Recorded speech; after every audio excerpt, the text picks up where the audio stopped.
Įdomu ir gan retą modelį radau, tai 21 metų Jaguar F-Pace'as SVR versija, tai tie sportiniai, čia yra 5 litrai variklis.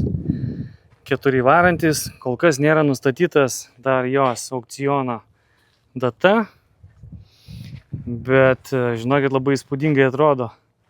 Toksai gražus ir iš vis pažeidimų praktiškai nėra. Gavęs į galinę dalį, bet bamperis sukištas į vidų, o realiai pažeidimas čia, nežinau, dvigubas išmetimas, geri ratai, gera spalva,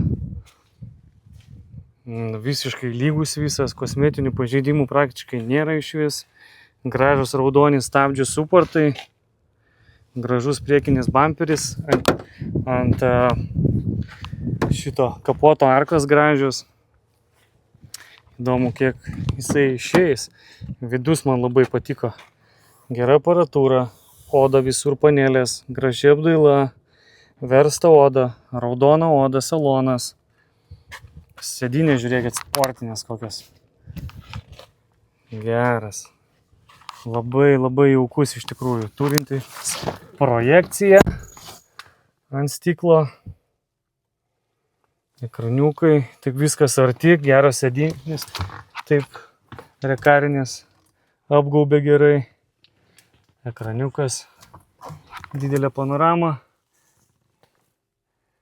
Nu, čia, aišku, bamperį prikišta kaip visą laiką. Toliau pasižiūrim, kaip jisai skamba.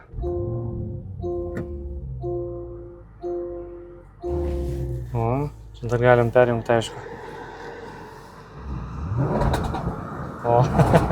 31 000 mylių.